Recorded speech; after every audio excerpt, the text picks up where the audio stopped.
चंबा में जो आपदा आई है पानी। आज मैं खुद इसका जो चंबा में डिजास्टर हुआ उस संदर्भ में आया हूँ।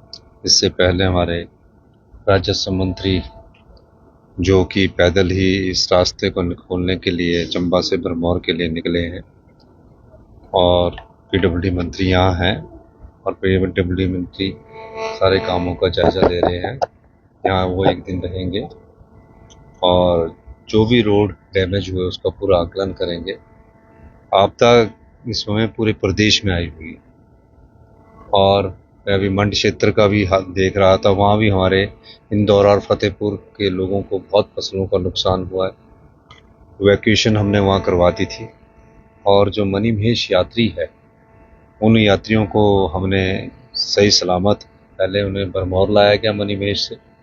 उसके बाद यात्रियों की मांग थी कि हम पैदल चलते हैं। जब हम मणिमहेश के दर्शन के लिए पैदल आए तो हमें पैदल जाने की सुविधा प्रदान की जाए। तो पुलिस के साथ हमने जो यात्री आना चाहते थे, युवा यात्री भरमौर से चंबा के लिए जो चाहते थे, तो उनको हमने भेजा और जो यात्री तो मौसम साफ हुआ तो इवैक्यूएट करवाए हेलीकॉप्टर से। और जैसे ही, क्योंकि अभी हेलीकॉप्टर में भरमौर का वो जा रहा था, भरमौर में हेलीकॉप्टर नहीं उतरा। 2-3 बार हमने उसका प्रयास किया, भरमौर में हेलीकॉप्टर नहीं उतरा। और जो रोड डैमेज हुए हैं उसके लिए मेरी माननीय सुबह पीडब्ल्यूडी मंत्री जी से भी बात हुई है, राजस्व मंत्री जी से भी बात हुई है। तो सब प्रकार की सुविधा और प्रशासन को अधिकार ये दिए गए हैं कि जहां पोक लाइन है पोक लाइन लगाई जाए, जहां जेसीबी है जेसीबी लगाई जाए। चंबा जिला की सभी सड़कों को खोलने के दिशा निर्देश पहले ही जारी कर दिए है और मेरे पीडब्ल्यूडी मंत्री ने भी अभी इसमें बैठक ली है। तो निश्चित तौर पर जब तक रास्ते खुल नहीं जाते तब तक वहाँ से आवाजाही बहुत कम होती है और जब मौसम साफ होगा तभी रास्ते खुलेंगे। जब मौसम साफ ही नहीं है तो रास्ते क्या होता है कि अगर हम पीछे खोल देते हैं तो लहासा द्वारा उसमें आके गिर जाता है। तो पहले तो मेन टाउन शिमला ही चंबा ही कटा हुआ था, तो पहले चंबा को ठीक किया गया कि चंबा और सारे रोडों को बारिश रुकने के बाद हमने पूरे युद्ध स्तर पर कार्य शुरू किया है। और निश्चित तौर पर अगर मौसम साफ रहेगा तो छोटे हेलीकॉप्टर के माध्यम से वहाँ से जो भी हमारे यात्री आए हैं, श्रद्धालु आए हैं, और उसको हम यहाँ से निकालें। सर, अभी जो ये नेचुरल कैलेमिटी हुई है, कई तरह की अफवाहें भी फैलाई जा रही थी नेटवर्क को लेकर और देखिए, किस तरह से ये आपदा पूरे प्रदेश में है और भारतीय जनता पार्टी के कुछ लोग सोशल मीडिया के माध्यम से अफवाहें फैला रहे हैं। मैं खुद जुड़ा हूँ, पीडब्ल्यूडी मिनिस्टर यहाँ जैसे ही विधानसभा है वहाँ पहुँच गए। हमारे राजस्व मंत्री, ऐसा कहीं दिखने को मिलता है कि एक मंत्री सड़क खुलवाने के लिए गया हो? कहीं देखने को मिलता है कि एक मंत्री यहाँ बैठकर बैठक कर रहा है? हमारे विधानसभा के अध्यक्ष विधानसभा में स्पेशल एनएचआई के ऑफिसर्स और पीडब्ल्यूडी के ऑफिसर्स को बुला के कह रहे हैं कि आप रास्ता खोलिए, और वो कल सवेरे हेलीकॉप्टर के द्वारा आना चाहते थे लेकिन मौसम आड़े आ गया तो नहीं आ पाए। तो नीरज जी पैदल यहाँ चलकर आए। तो निश्चित तौर पर जो ये इस प्रकार की बातें कर रहे हैं, आपदा में अगर कोई उनके साथ खड़ा तो हिमाचल प्रदेश की सरकार खड़ी है। चाहे वो मनाली में आपदा आ रही है, चाहे वो कुल्लू में आपदा आ रही है, चाहे वो सिराज में भी आ रही है, मंडी में आ रही है, धर्मपुर में आ रही है, करसोग में आ रही है। ये तो इस आपदा का से हमने जो 2023 में आपदा आई थी उससे सीख ली। इस समय जानें कम गई है, ये हिमाचल प्रदेश सरकार की मुस्तैदी है कि जानें कम गई है, लेकिन 2023 से ज़्यादा संपत्ति का नुकसान हो गया है। सड़कों का नुकसान भयावह बहुत ज़्यादा अधिक है मेरी। और निश्चित तौर पर जो नेशनल हाईवे वो टूट गए हैं, लिंक रोड बहुत टूट गए हैं, पानी योजनाएं बह गई है, बिजली की योजनाएं बह गई है। अभी एक चुनौती है, इस चुनौती को हम सब मिलकर लड़ेंगे और हिमाचल प्रदेश की जनता के साथ मिलकर लड़ेंगे और आपदा प्रभावित परिवारों को बसाने का दायित्व हमारा है।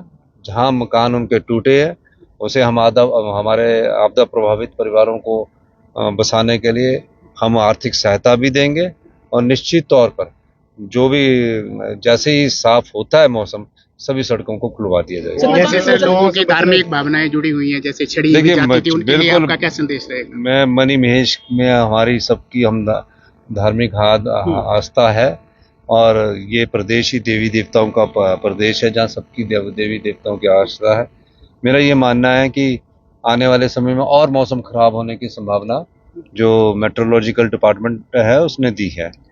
तो हमें जो लोग छड़ी यात्रा में जुड़े हुए हैं मैं उनसे भी बात करना चाहता हूं। हम चाहेंगे कि जो बाहर से आए उनको उनके डेस्टिनेशन पर जो बुजुर्ग है, माताएं हैं, महिलाओं को पहुंचा दिया जाए और जो छड़ी लेकर वापस पैदल जाना चाहते हैं तो उसके साथ भी हमने इंतजाम किया है। जैसे भरमौर से जब लोग चले तो उनके साथ पुलिस वालों का जत्था भी हमने भेजा है। और ये नहीं है, जो लोकल पंचायत है उससे भी कोऑर्डिनेट किया कि लोकल पंचायत के अगर 3 किलोमीटर के दायरे में गाड़ी है तो उस गाड़ी में बैठाकर उनको वहां छोड़ा जाए, ये सुविधा भी दी है और बसेस की सुविधा भी लगाई है। तो ये सब एक तरीके से किया गया है कि पंचायत प्रधानों से हमारे सब लोगों ने कांटेक्ट किया और निश्चित तौर पर हमें खुशी है कि किसी प्रकार की जो नुकसान जानों का होना तो वो बच गया है। देखो, पहले मनी महेश से उनको भरमौर लाना है, भरमौर में खाने का इंतजाम, रहने का इंतजाम, छोटा सा हमारी तहसील है भरमौर, 10,000 लोग एकदम आ जाएं, 50,000 लोग आ जाएं तो इंतजाम करना, यही बहुत प्रशासन की चुस्ती होती है कि और सरकार की चुस्ती होती है कि सबको रहने का इंतजाम किया। ठीक है, कुछ एक लोग होते हैं जो सोशल मीडिया के द्वारा राजनीतिक रोटियां सेकना चाहते हैं, वो अपनी राजनीतिक रोटियां सेकते हैं। अफवाहों से बचने के लिए कोई संदेश? अफवाहों से प्रदेश पूरा सुरक्षित है, कोई ऐसी बात नहीं है। और आपदा चंबा में इस बार काफी भयंकर आई है। मैं ये कहूंगा कि सोशल मीडिया पर न जाकर जो सरकारी बयान है उस पर जरूर जाए। अब बताइए कि मनी महेश की यात्रा को हमको इसलिए सस्पेंड करना पड़ा कि जो स्थिति बनी है उसके अनुसार करा। धार्मिक आस्था हम सब लोगों की है, तो कुछ लोग राजनीतिक रोटियां सेकते हैं। ये मैं चाहूंगा कि उनको इस समय आपदा में सब लोगों का साथ देना चाहिए। अब भारतीय जनता पार्टी, अभी मुझे पता लगा कि विधानसभा के लिए भंग करने के लिए विधानसभा खत्म करने की बात कर रही है। पिछले 2023 में विधानसभा शुरू करने की बात करते थे। वो भी देखिए पिछले विधानसभा में क्या कहा, हमने कहा कि हम अपनी विधानसभा सितंबर में करेंगे।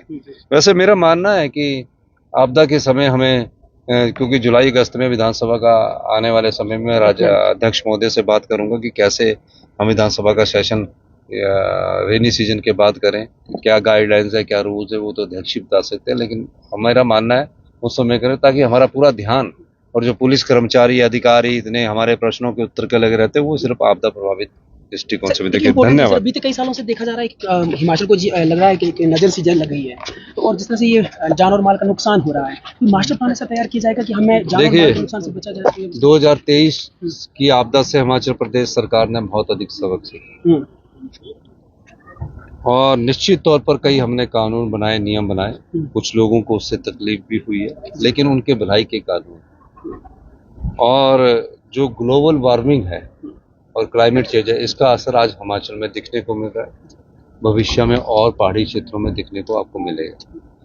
मैं गृह मंत्री जी से मिला था और मुझे खुशी है कि गृह मंत्री जी ने उसके बाद क्लाइमेट चेंज और आपदा पर इससे निपटने के लिए साइंटिस्टों की एक टीम ही हिमाचल प्रदेश में भेजी थी। जब मंडी में आई थी उन्होंने इसका सर्वे किया और हम चाहते हैं कि इसकी थोरो स्टडी हो, जिसमें IIT के इंजीनियर्स हो, एनवायरमेंटलिस्ट हो और जो जलवायु से संबंधित लोग हैं वो सब लोग हो, और उस आधार पर हम इसको आगे किस प्रकार से ये क्लाइमेट चेंज हो रहा है और किस प्रकार से इतने अत्यधिक क्लाउड बस्टिंग हो रही है।